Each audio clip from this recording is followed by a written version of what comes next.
बिस्मिल्लाहिर्रहमानिर्रहीम। हमने चैप्टर 2 का सेक्शन 32 तक पढ़ लिया था। यानी words referring to acts include illegal omissions, PPC पढ़ रहे हैं, क्रिमिनल लॉ पढ़ रहे हैं, जिसका दूसरा पोर्शन हमारे सामने पीपीसी है, पाकिस्तान पीनल कोड 1860, और उसका हमने सेक्शन 32 तक पढ़ लिया। आज सेक्शन 33 पढ़ेंगे, जिसमें वर्ड एक्ट और ओमिशन बताया गया है कि ये क्या है। The word act denotes as well a series of acts as a single act. एक सीरीज ऑफ एक्ट्स भी हो, एक तसलसल चल रहा हो कोई काम करने का, या सिंगल एक्ट हो, उसको एक्ट ही कहेंगे। The word omission denotes as well a series of omissions as a single omission. अगर आपने कोई काम आपके जिम्मे था, आपने नहीं किया, इसी तरह एक तसलसल था कामों का जो आपके जिम्मे था, आपने नहीं किया, तो ओमिशन ही कहलाएगा। ठीक है, ये वो सिंगुलर प्लूरल वाली या मेल फीमेल वाली ही बात है। 34 acts done by several persons in furtherance of common intention. ये सेक्शन याद रहे क्योंकि इसके बाद जो टॉपिक पढ़ेंगे हम, उसका एक हिस्सा है ये सेक्शन। 34 ऑफ द पीपीसी ये कहता है, when a criminal act is done by several persons in furtherance of the common intention of all. कोई एक काम, कोई एक एक्ट जब किया जाता है बहुत सारे लोगों की तरह से, हम 10 लोग हैं, तो हम 10 लोगों की नीयत सेम है, और आगे जाकर उन 10 में से, फॉर एग्जाम्पल हम 10 लोगों की नीयत है मर्डर करने की,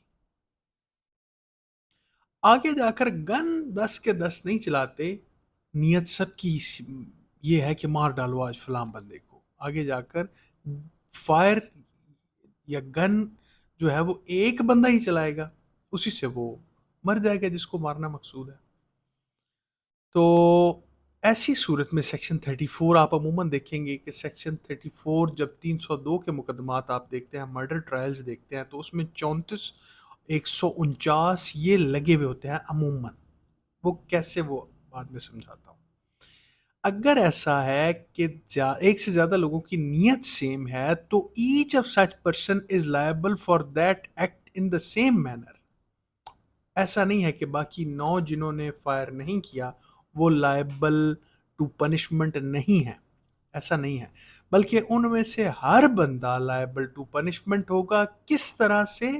as if it were done by him alone, जैसा कि ये एक्ट, ये ऑफेंस जो कमिट हुआ है, ये सिर्फ उस अकेले ने, उन 10 लोगों में से उस अकेले ने ही, हर एक ने ये एक्ट इनफरादी तौर पर से अंजाम दिया। तो इस बात से आप मिटिगेट नहीं कर सकते, उसकी सजा को कम नहीं कर सकते कि नहीं जी वो तो, ये तो पीछे थे, ये 9 बंदे तो फायर तो किसी एक ने किया, ऐसा नहीं है। According to the wish of section 34 of the PPC 1860। Clear हो गई ये बात? 35 when such act is criminal by reason of its being done with a criminal knowledge or intention। जरा थोड़ी सी टेक्निकल बात है सेक्शन 35 में। Whenever an act which is criminal only by reason of its being done with a criminal knowledge or intention is done by several persons, each of such persons who joins in the act with such knowledge or intention is liable for the act in the same manner as if the act were done by him alone with that knowledge or intention। ठीक, समझ आ गई? आगे चलें। 35 की आपको समझ आ गई है? ठीक है, तो समझ लेना, आप रिस्पॉन्ड किया करें जिस चीज़ की समझ नहीं आई। देखें, बार बार उसे समझने का टाइम नहीं मिलेगा। मैं एक डॉक्टर हूं, मुझे पता है कि मेरे सामने पड़ा हुआ एक शख्स 70 या 80 साल का है, उसके 2 ऑपरेशन होने हैं। फॉर एग्जांपल, उसको रसौली भी है उसके पेट में, और उसके पित्ते में भी पथरी है। एज अ डॉक्टर मुझे ये पता है कि अगर मैंने इसके दोनों ऑपरेशन कर दिए तो इसकी डेथ हो जाएगी। और उस शख्स के साथ मेरी कोई ग्रज भी है, मैं अपनी दुश्मनी निकालने के लिए फाड़ देता हूं पेट उसका। आपको थोड़ी पता है, डॉक्टर तो मैं हूं।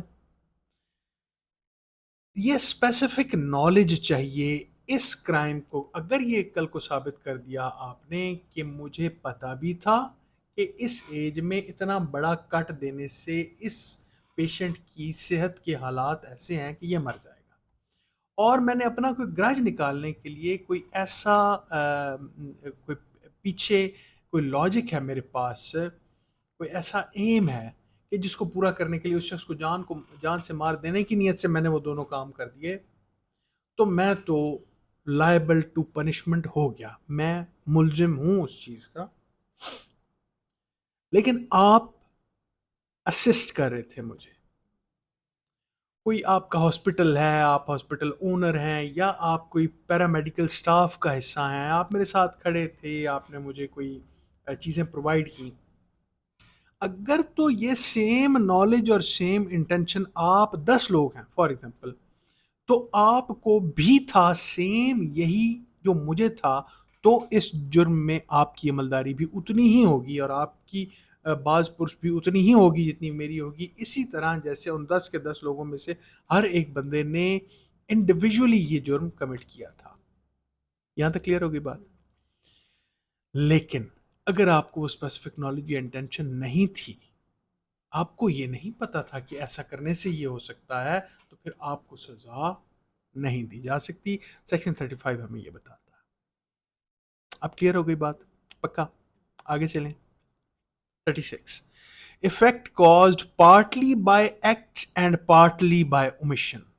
कुछ लोग आपको इन पिछड़ों में भी फंसाने की हो सकता है, कोशिश करें कि यार एक्ट की डेफिनेशन में या ऑफेंस की डेफिनेशन में एक्ट्स और ओमिशन लिखे हुए थे, लेकिन ये जो हमने काम किया है, कुछ इसका हिस्सा तो हमने एक्ट किया है और कुछ हिस्सा ओमिशन किया है, तब जाके ऑफेंस बना। तो उस कंफ्यूजन को दूर करने के लिए सेक्शन 36 दिया गया है।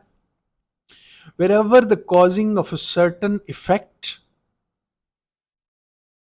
or an attempt to cause that effect, जहां एक खास किस्म का असर आपने मुरतब किया या उस खास किस्म के असर को मुरतब करने की कोशिश की, बाय एन एक्ट और बाय एन ओमिशन, ये काम आपने किया कुछ करके या कुछ तर्क करके, इज एन ऑफेंस, जहां ये काम करना एक ऑफेंस हो, जो कि हमने पढ़ा था कि पनिशेबल बाय एनी लॉ हो।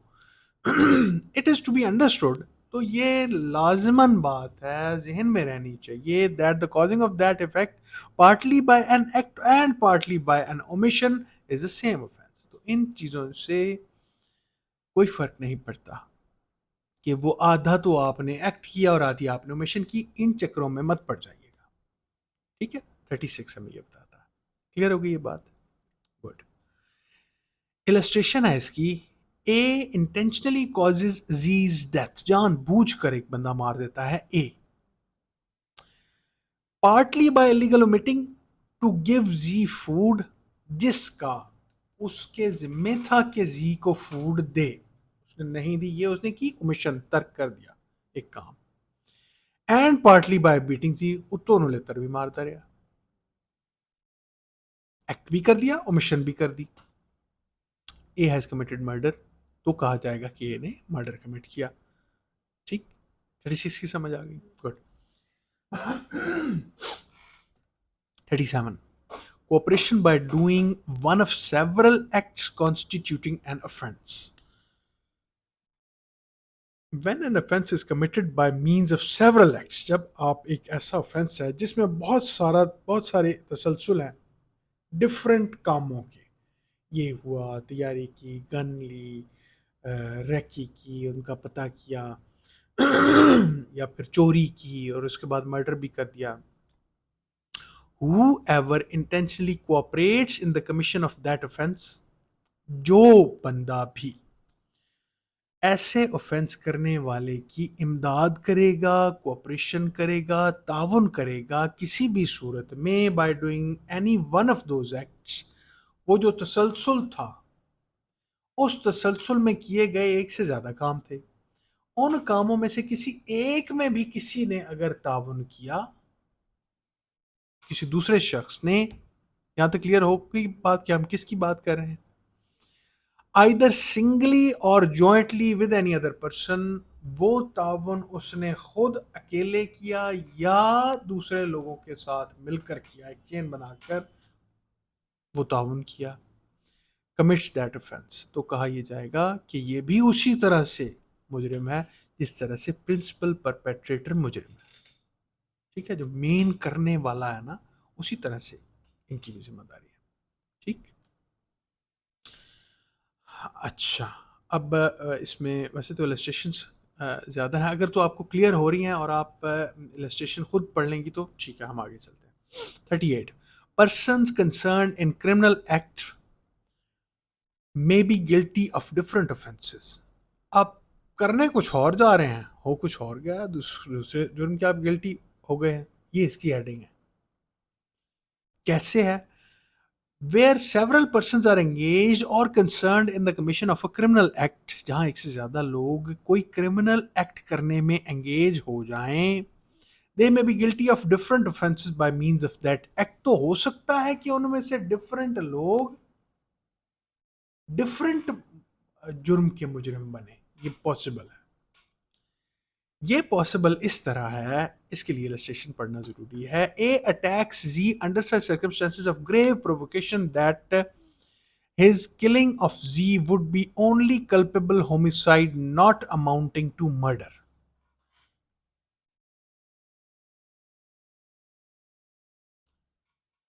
मैंने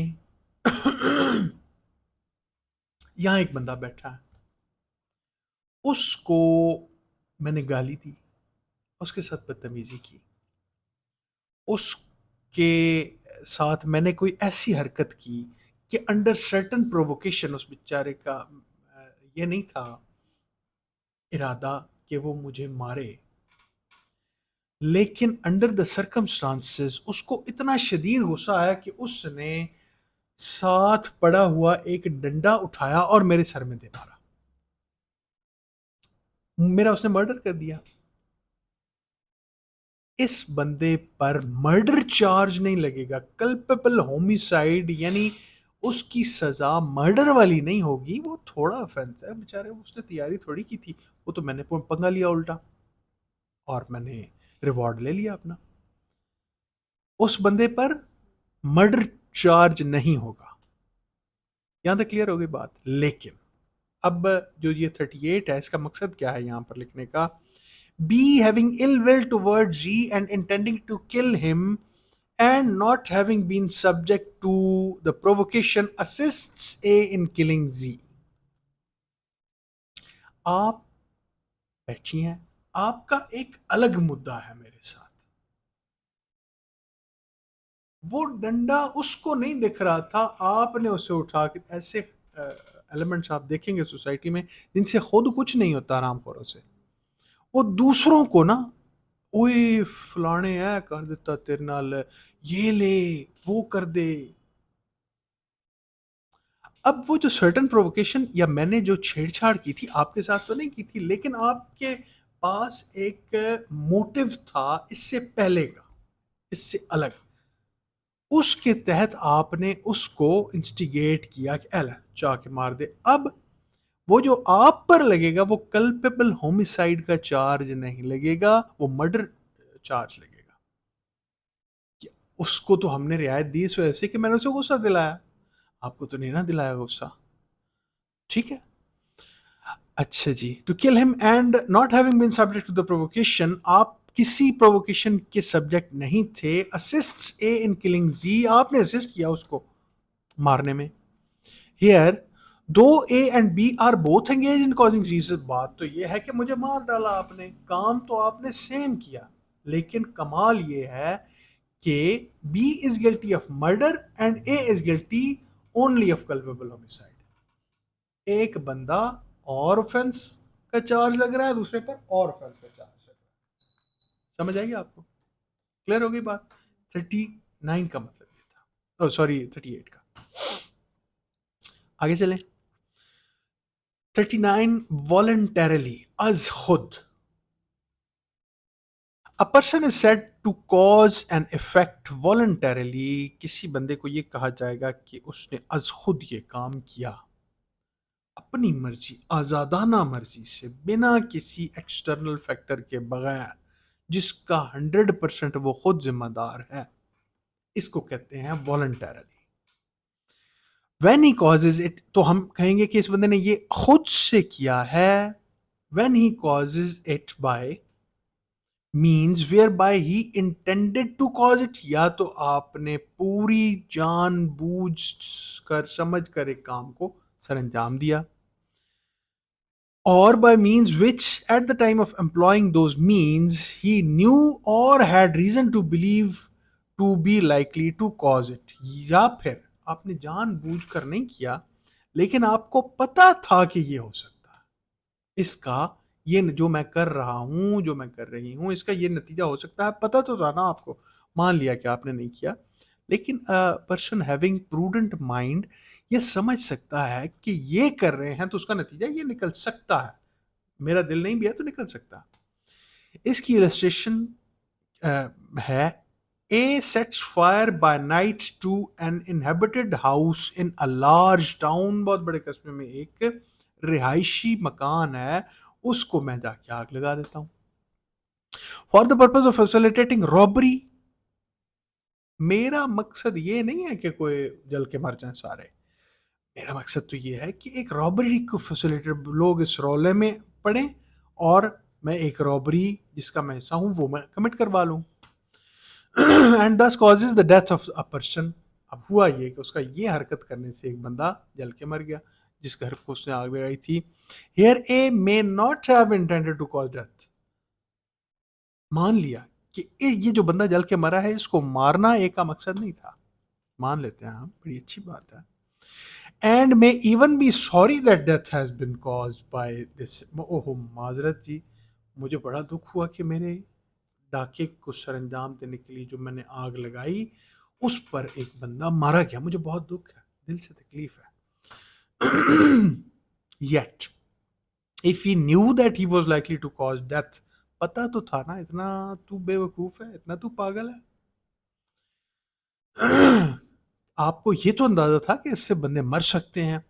he has cause death voluntarily, तो कहा जाएगा कि आपने अज खुद जान बूझ कर अपनी आजाद नीयत से, अपनी आजाद मर्जी से इस डेथ को कॉज किया। ठीक, सेक्शन 39 का ये मतलब है। क्लियर हो गया। 40 ऑफेंस क्या है?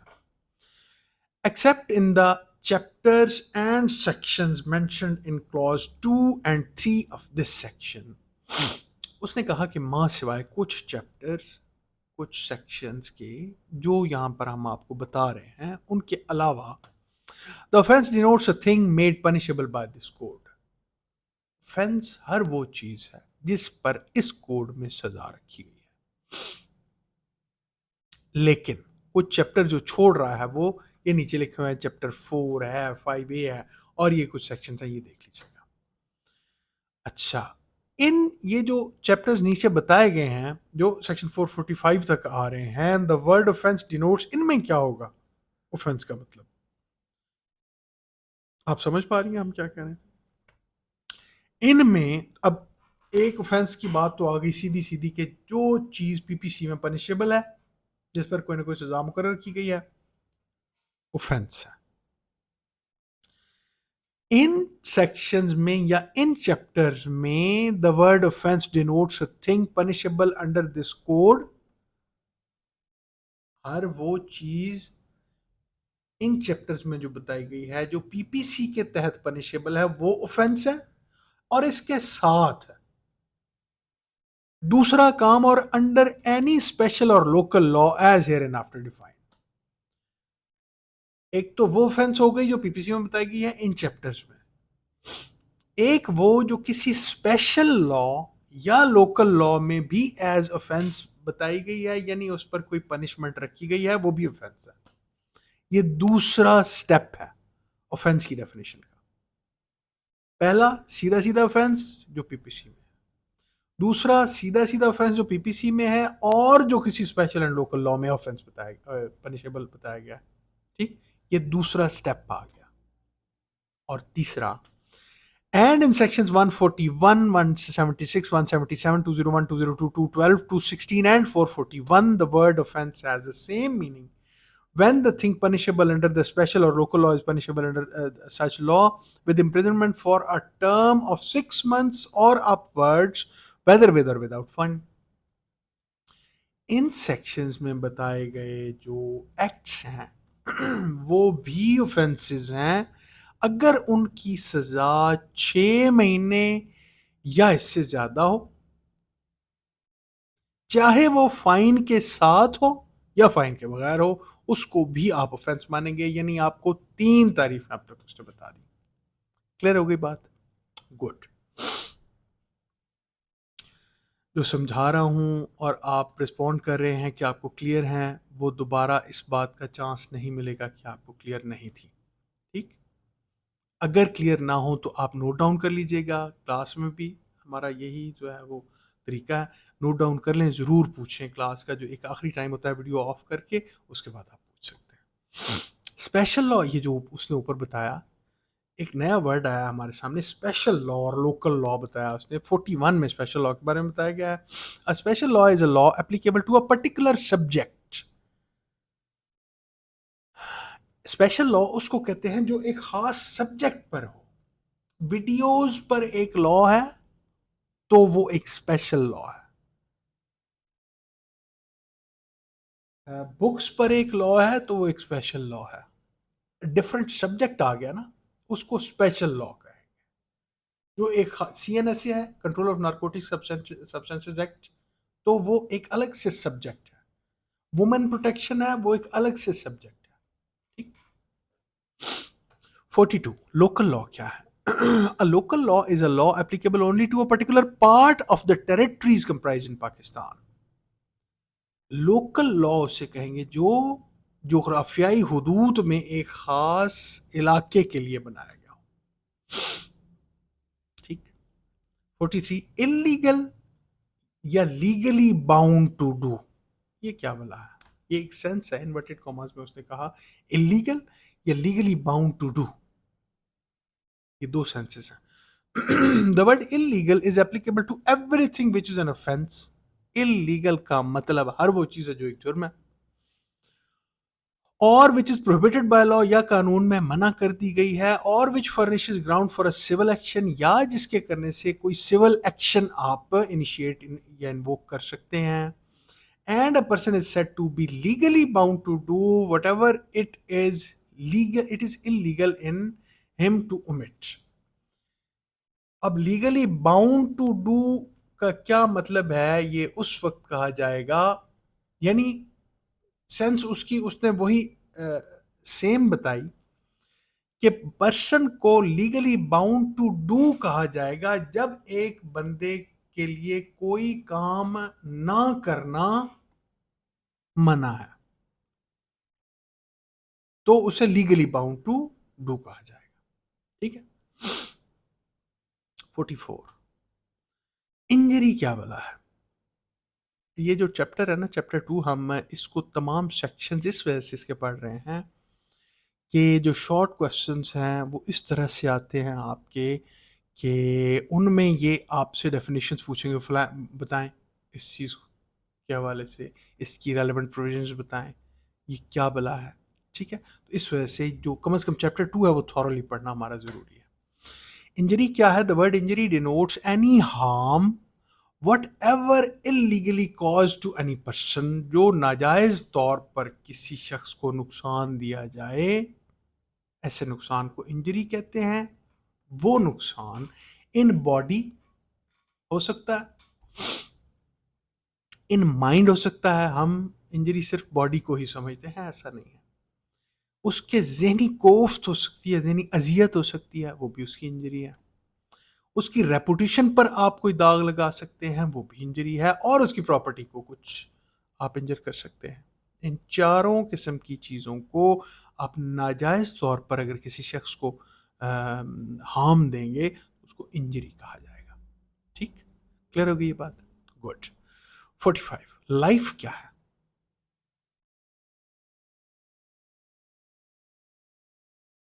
The word life denotes the life of a human being unless the contrary appears from the context.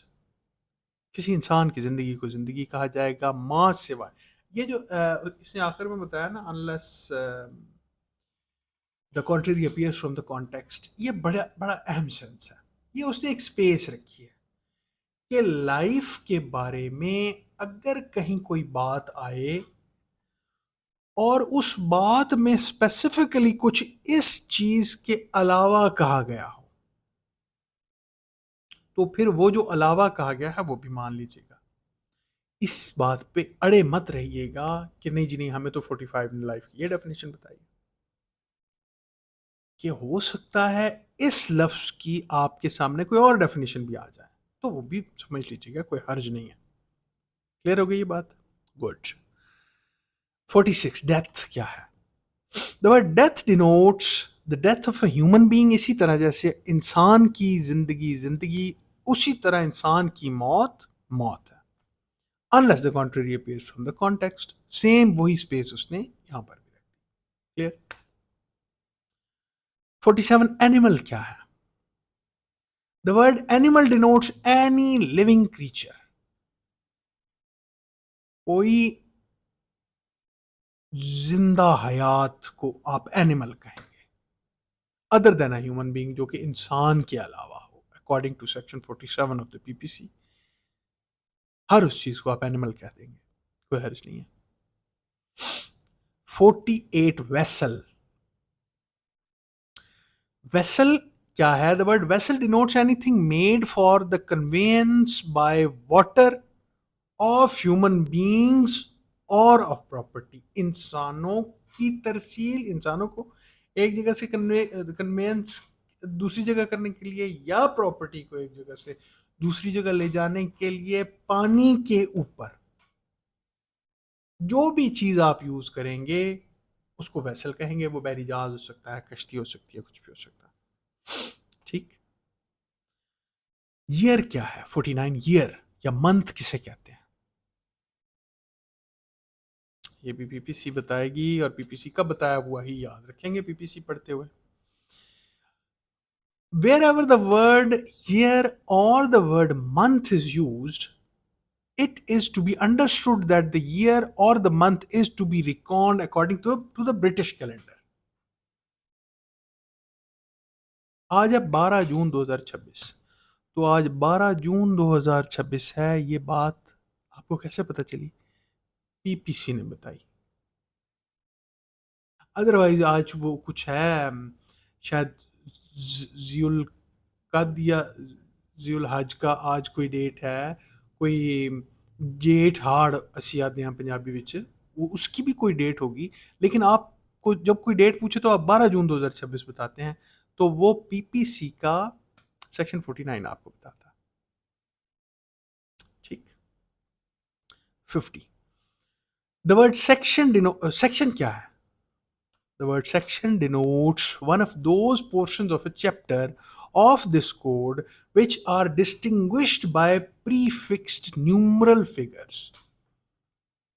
Section इस बुक में दिए गए डिफरेंट चैप्टर्स में बताए गए डिफरेंट हिस्से हैं जिनको एक डिफरेंट नंबर दिया गया है, उसको सेक्शन कहेंगे। ठीक। 51, ओथ क्या है? द वर्ड पाकिस्तानी कानून में ना, अच्छा खैर लंबी बात हो जाएगी। The word oath includes a solemn affirmation substituted by law for an oath। Word जो है ना हल्फ, उसमें यह शामिल है कि solemn affirmation हो, हाँ मैं इकरार करता हूं, ठीक है, मैं ये बयान देता हूं बरहल्फ। And any declaration required or authorised by law to be made before a public servant, या कोई ऐसा बयान जो लॉ ये कह रहा है कि आप जाके इस बयान को किसी पब्लिक सर्वेंट के सामने दें, और to be use for the purpose of proof, या फिर आपका बयान किसी कार्रवाई में बतौर सबूत शामिल किया जाए, whether in a court of justice or not, चाहे ये बात कोर्ट ऑफ जस्टिस में आपने सामने स्टेटमेंट देनी हो या कोर्ट ऑफ जस्टिस के बाहर। तो ऐसी जो स्टेटमेंट है जो सोलम हो, बरहल्फ हो, कसम उठाकर आपने अपनी सच्चाई के बारे में बताना हो, उसको ओथ कहा जाएगा। 52, गुड फेथ। मैंने जो किया आपके साथ बड़ी नेक नियति के साथ किया। वो गुड फेथ पीपीसी कैसे मानती है? Nothing is said to be done और believed in good faith which is done और believed without due care and attention. ठीक है, आपकी नेक नीति से किया होगा, बड़ी अच्छी आपके अंदर की बात होगी, लेकिन क्या पूरा ध्यान दिया था मेरे लिए आपने ये करने से पहले? पूरे ड्यू डिलिजेंस आपने जांच फटक कर पूरी केयर के साथ ये काम करना था। क्या वो जो केयर रिक्वायर्ड थी आपने की थी? अगर की थी तो फिर माना जाएगा कि इन गुड फेथ आपने किया था ये जो भी किया था, नहीं तो नहीं माना जाएगा। क्लियर होगी ये बात? गुड। 52A हार्बर किसे कहते हैं? एक्सेप्ट इन सेक्शन 157, उसने कहा यार 157 आगे एक सेक्शन आ रहा है, उसमें जो बताया गया है उसको छोड़ देना। उसके अलावा एंड इन सेक्शन 130 में भी जो आया छोड़ देना। In the case in which the harbor is given by the wife or husband of the person harbored, मियाँ बीवी को तो छोड़ दो ना, उसमें यह बताया गया है। वो क्या बात है उसको बाहर इस बात में मत रखना। उसके अलावा हार्बर का मतलब क्या है? The word harbour includes the supplying a person with shelter. आपने अगर एक बंदे को पनाह दी, फूड खाना दिया, drink, money, clothes, arms, ammunition और मीन्स ऑफ कन्वेंस, इनमें से कुछ भी अगर आपने किसी बंदे को दिया, और the assisting a person by any means, या किसी भी तरह से आपने किसी शख्स को असिस्ट किया, मुआवनत दी अपनी, whether of the same kind as those enumerated in this section, चाहे इस सेक्शन में बताई गई चीज़ों के हवाले से वही चीज़ें दी और नॉट, या किसी और तरीके से आपने उसकी मुआवनत की, टू इवेड एप्रीहेंशन। और ये मुआवनत खाना, पानी, खुराक, दवाई, telephone call, phone, ammunition, arm, किसी भी हवाले से आपने कुछ उसको दिया और वो बंदा ये मुआवनत आपसे आपके जानते बूझते हुए ले रहा है कि उसको गिरफ्तारी से, पकड़े जाने से बचाया जा सके, तो कहा यह जाएगा कि आपने उसको हार्बर किया है। ठीक, मुमद्दो मुआविन आप उसके साथ शुमार होंगे। ये था सेक्शन 52A, जो कि लास्ट सेक्शन है चैप्टर 2 का। यहाँ पर चैप्टर 2 ख़त्म होता है और थैंक यू सो मच, जज़ाकल्लाह। बाकी इंशाल्लाह अगली क्लास में।